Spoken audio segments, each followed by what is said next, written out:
De volta com Diogo Mainardi, Caio Blinda, Ricardo Morim e Diogo Costa, advogado, cientista político com mestrado na Colômbia e no momento ligado ao Instituto Cato, que é um dos mais conhecidos think tanks dos Estados Unidos. Eu ia falar conservador, ele não gostou.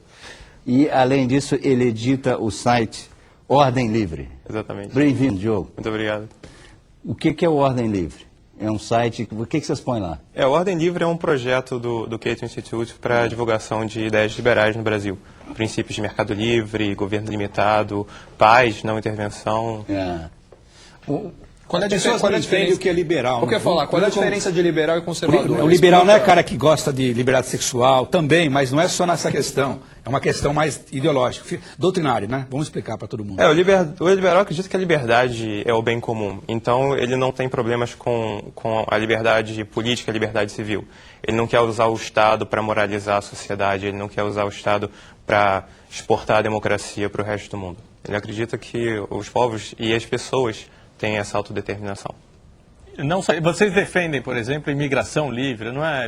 Legalização de droga. Então, a plataforma tem tudo menos o conservadorismo. Exatamente. Mas são contra a exportação da democracia para o Iraque, por exemplo, Diogo. Você não é um liberal. Não, eu não sou um liberal completo, não. Eu leio os boletins do Instituto Cato, mas não me encaixo perfeitamente no perfil deles, não. Vamos ouvir o bom Diogo. Ô, Diogo, vamos fazer uma pergunta fácil e direta. Quem vai ser o próximo presidente dos Estados Unidos? Eu não faço ideia. Eu gostaria que fosse o Ron Paul, mas apesar de não gostar da política de imigração dele, mas eu acho que os candidatos praticamente convergem em alguns assuntos importantes, então não sei nem se é Hoje em dia ele tem mais chance do que o Giuliani. Qual seria o pior deles para você, do ponto de vista do liberal Cato? O que eu acredito que acontece nos Estados Unidos com essa convergência para o centro é que você tem alguns candidatos que são intercambiáveis. Então você tem gente como Huckabee no Partido Republicano e a Hillary nos Democratas que parece que podiam fazer parte do outro partido. Certo. A Hillary parece uma neoconservadora quando ela defende um projeto de nação e o Huckabee aumentou mais impostos em Arkansas do que o próprio Bill Clinton. Não. Então, Diogo, muita gente dos distritos americanos estão decepcionados com Bush. Gente à direita, à esquerda, no centro, para cima, para baixo.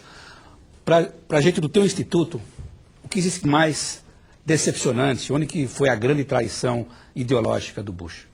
Bom, acredito que os neoconservadores, com essa ideia de construir nações, eu acredito que é uma ideia que não é nem ao menos conservadora, porque se entende pela história que as nações não são construídas de cima para baixo e nem de fora para dentro. E também é claro que o George Bush, que teve na sua campanha um discurso de redução de impostos e custos, foi o governante que mais gastou desde o Lyndon Johnson com a Great Society. Mas cortou impostos, né? Então, porque aumentou os gastos. As custas de aumentar a dívida, isso não resolve nada, muito pelo contrário. Ele fez a parte fácil. Exatamente, não apenas em gasto bélico. Sobre esse aspecto, você cortar acha que imposto é fácil, Caio? Vem explicar isso no Brasil. Não, ele fez a parte, ele fez a parte fácil para ele. Sim. Ele atendeu a base política dele e ao mesmo tempo não teve a disciplina e a coragem de cortar os gastos, claro. Isso também é verdade na parte de comércio, quer dizer, o governo George Bush, que pelo menos no discurso seria liberal na parte de comércio, na prática não foi, ao contrário, foi bastante protecionista com a indústria do aço. Você acha que seria correto dizer que na prática, ao contrário do que seria de se esperar, o governo Clinton foi mais liberal que o governo Bush? Eu não saberia dizer que se foi mais liberal, mas acredito que em algumas políticas o governo do George Bush... comércio exterior... principalmente comércio exterior, com as relações com a China, eu acho que os ânimos ficaram piores com Bush do que eram com Clinton. Na semana passada, dando uma guinada na conversa, o nosso fórum foi se as mulheres sabiam votar. E fomos acusados de machistas. Você foi acusado. Não, foi o fórum. Bom, eu inclusive os acusei também. Agora, sabe, o povo sabe votar? O povo sabe votar. Eu acho que o processo eleitoral, ele tem uma falha intrínseca de governo que faz com que as pessoas sejam um pouco irracionais na hora de votar. Às vezes, a decisão eleitoral contraria o próprio interesse público. Você vê, por exemplo, que em questões de escolha pessoal, as pessoas costumam ser mais responsáveis do que com relação a escolhas democráticas, a escolhas públicas.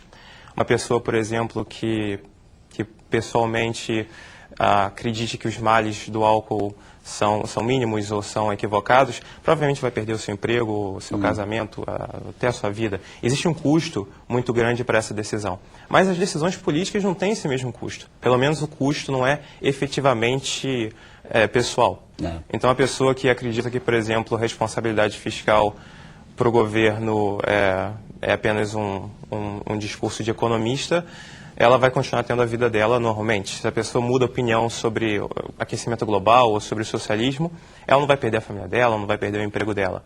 Mas se ela faz essas mudanças de opinião sobre a vida pessoal, na decisão pessoal, isso vai ter um efeito imediato sobre a vida dela. Diogo, o problema aqui é que o modelo intelectual do Manhattan Connection é o Pelé. Então a gente fica nessa discussão. O problema não é... Existem políticos ruins e existem políticos piores ainda. A grande questão aqui é como é organizado o Estado, né? Quando você tem um país como a Venezuela, em que 90% da economia está na mão do Estado, é óbvio que um governante nocivo como Chávez provoca uma catástrofe maior do que num país em que a economia está mais bem distribuída. No Brasil, um país extremamente burocratizado, a corrupção corre solta. 50% da economia na mão do Estado também aqui. Então, Lula, com toda a sua ruindade, é muito mais nefasto do que em outros regimes um pouco mais liberais. Exatamente. Essa foi a pergunta do Diogo. Mas tem um efeito positivo que o socialismo tem, pelo menos um efeito emocional. Você não precisa ser caridoso, porque você acredita que uma crença ideológica é caridosa por você. Então, esses efeitos colaterais emocionais que algumas ideologias políticas têm, elas compensam pela falta de efeitos práticos que você tem na sua vida. Uma pergunta Pelé rápida. O povo é mais racional, sabe votar melhor se vota num candidato corrupto, mas competente, ou vice-versa? Eu acredito não existe isso. Como não existe, Diogo? Não existe. Corrupto, competente não existe. Diogo, isso são juízos de valores absolutos.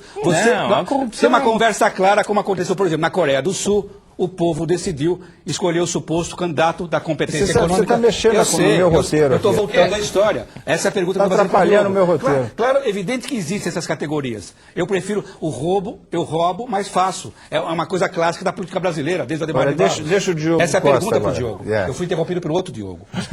Diga, Diogo. Tem Diogo demais aqui. Eu acredito que existe racionalidade até mesmo na corrupção, porque... O que é um candidato competente? Um candidato responsável fiscal, por exemplo, um candidato com responsabilidade fiscal, um candidato competente. Mas as pessoas acreditam em milagres políticos. Elas preferem uma ideologia que não impõe a elas a realidade da escassez, a realidade econômica. Quer dizer, o que você está dizendo é que a democracia incentiva a demagogia.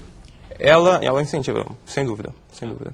Agora, só para voltar ao tema, a corrupção falseia a competição.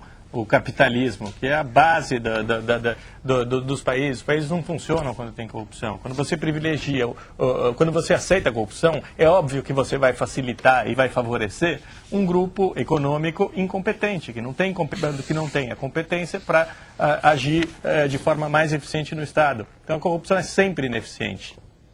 Diogo, talvez